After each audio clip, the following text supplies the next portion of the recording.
বাংলাদেশের টি-20 বিশ্বকাপ তো শেষ হয়ে গেছে শুরু হবার আগেই।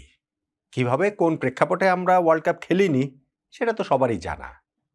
আর পাকিস্তানের টি-20 ওয়ার্ল্ড কাপ শেষ হয়েছে সুপার 8 পর্বে, সেমিফাইনালে তারা যেতে পারেনি।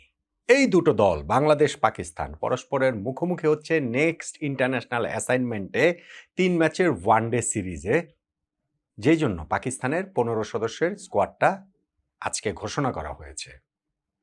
সেই স্কোয়াডটাতে অনেক পরিবর্তন, অনেক চমক, অনেক অদল-বদল। বাবর আজম, ফখর জামান, সাইম আইয়ুব, নাসিম শাহ, মোহাম্মদ নওয়াজদের মতো প্রতিষ্ঠিত ক্রিকেটারদের তারা বাদ দিয়ে দিয়েছে। 6 জন ক্রিকেটার নিয়েছে যাদের ওয়ানডে ডেবু এখন পর্যন্ত হয়নি। পাকিস্তানের এই রকম পরিবর্তনের কারণটা কি? বাংলাদেশকে কি তারা লাইটলি নিচ্ছে? বাংলাদেশের বিপক্ষে খেলার জন্য কি দ্বিতীয় সারির দল পাঠাচ্ছে? তাদের কি 2027 সালের ওয়ানডে বিশ্বকাপে সরাসরি কোয়ালিফাই করার ব্যাপার-স্যাপার তো রয়েছে না? সবারই তো রয়েছে, বাংলাদেশের মতো রয়েছে। তাহলে পাকিস্তান এইরকম চেঞ্জের ভিতর দিয়ে কি কারণে গেল? স্কোয়াডটা তাদের কেমন হয়েছে? এই সবকিছু মিলিয়ে আলোচনাটা করছি। বাবর আজমের বাদ পড়াটা চমক, নিঃসন্দেহে। এটা যেভাবেই বলেন না কেন, হ্যাঁ, টি-20 ওয়ার্ল্ড কাপে তিনি ব্যর্থ হয়েছেন, 4 পর্নেই ব্যর্থ হয়েছেন। 6 ম্যাচে যে তিনি ছিলেন সেইখানটাতে 100 রানও করতে পারেননি, মাত্র 91 রান বাবর আজম করেছেন। এমনকি যেই লাস্ট ম্যাচটা শ্রীলঙ্কার বিপক্ষে, যেই খেলাতে পাকিস্তানের জিততে হবে, নেট রান রেট একটা পর্যায়ে নিয়ে গিয়ে জিততে হবে যেন তারা সেমিফাইনাল খেলতে পারে, ওইরকম একটা ম্যাচে বাবর আজমকে তারা বাদ দিয়ে দিয়েছিল। তারই ধারাবাহিকতা, হ্যাঁ, পাকিস্তান ওই ম্যাচ জিতলো, সেমিফাইনাল খেলতে পারেনি, কিন্তু তারই ধারাবাহিকতায় বাবর আজমকে এই বাংলাদেশের বিপক্ষে সিরিজটা ওয়ানডে সিরিজের দল থেকে বাদ দিয়ে দেওয়া হলো। ভাই, ওয়ানডে এবং টি-20 ফরম্যাটটা আলাদা। টি-20 ফরম্যাটে বাবর আজম কার্যকর কি কার্যকর না, তিনি চলেন কি চলেন না, এই আলোচনা তো অনেক দিন ধরেই চলছে, অনেক সময় ধরেই চলছে। পাকিস্তান এই বাবর আজমকে নিয়ে চেষ্টা করেছে, বাদ দিয়ে চেষ্টা করেছে, আবার বাবর আজমকে নিয়েছে। কিন্তু ওয়ানডে ফরম্যাটে তো তিনি দলের একটা মেইনস্টে, তিনি একটা খুব ভরসা করার মতো ব্যাটসম্যান। আপনি যদি এটা হিসাব করে দেখেন যে লাস্ট যে সিরিজটা পাকিস্তান খেলেছে শ্রীলঙ্কার বিপক্ষে, সেই সিরিজেও পাকিস্তানের সর্বোচ্চ রান গেটার বাবর আজম ছিলেন। 165 রান তিনি করেছিলেন 3 ম্যাচে। তিনি একটা সেঞ্চুরিও করেছিলেন ওয়ানডে ফরম্যাটে, সেইটা তার 20 নাম্বার সেঞ্চুরি। পাকিস্তানের সর্বোচ্চ ওডিআই সেঞ্চুরিয়ানদের সিংহাসন যেটা ছিল সাইদ আনোয়ার, তার পাশাপাশি বসেছেন বাবর আজম সেই সেঞ্চুরি করে।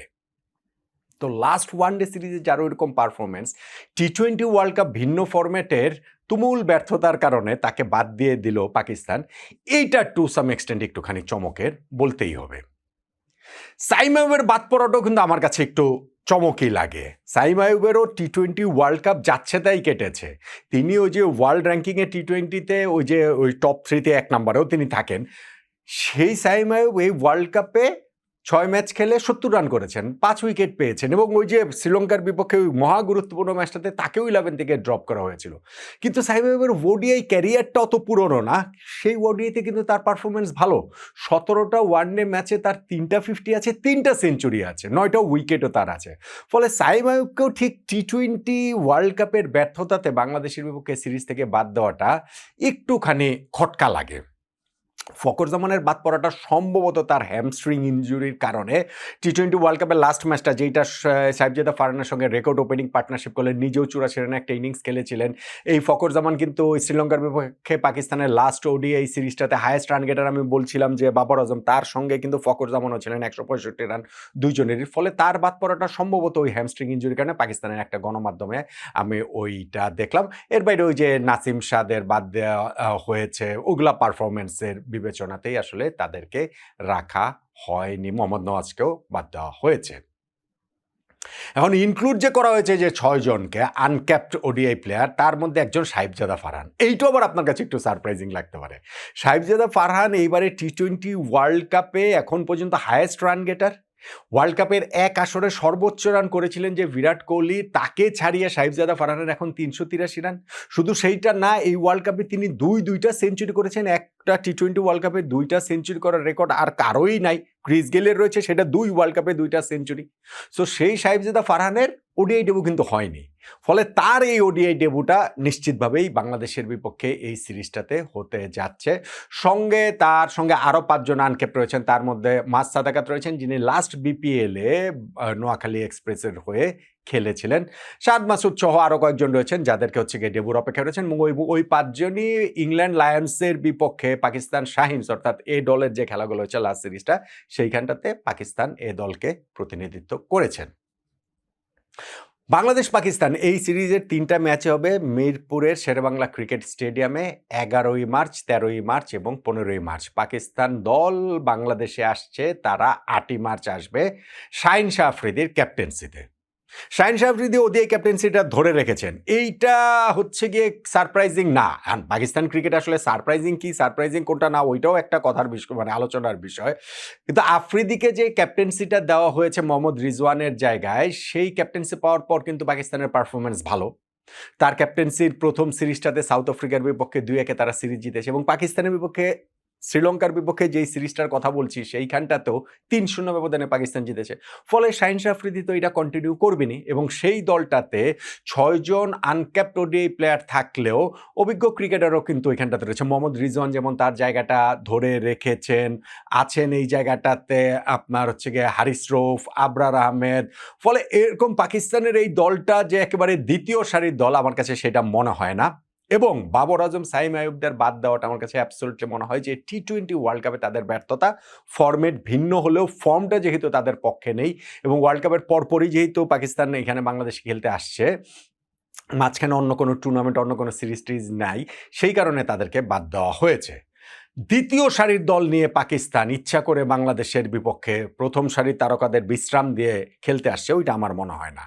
ওয়ার্ল্ড কাপে কোয়ালিফাই করার ব্যাপার পাকিস্তানেরও রয়েছে, ডেফিনেটলি রয়েছে, কিন্তু সেই জায়গাটাতে তারা বেশ সুবিধাজনক অবস্থানে। কেমন জানেন, বাংলাদেশ যেমন ওয়ান ডে ওয়ার্ল্ড কাপ ২০২৭ সাল, বাংলাদেশ না সব দলকেই আসলে খেলতে হলে, সরাসরি কোয়ালিফাই করতে হলে ২০২৭ সালের ৩১শে মার্চে আইসিসি ওডিআই র্যাঙ্কিংয়ে টপ 9-এর মধ্যে থাকতে হবে। বাংলাদেশ এই মুহূর্তে আছে ১০ নম্বরে। ফলে আমাদের জন্য 9-এ ঢোকা, পাকিস্তানের বিপক্ষে এই সিরিজ জিতলেই আমরা 9-এর মধ্যে ঢুকে যাব, ওইটা আমাদের জন্য যেমন গুরুত্বপূর্ণ। পাকিস্তান একটু কমফোর্টেবল জায়গায় রয়েছে, কেননা তারা আইসিসি ওডিআই র্যাঙ্কিংয়ে এখন আছে 4 নম্বরে।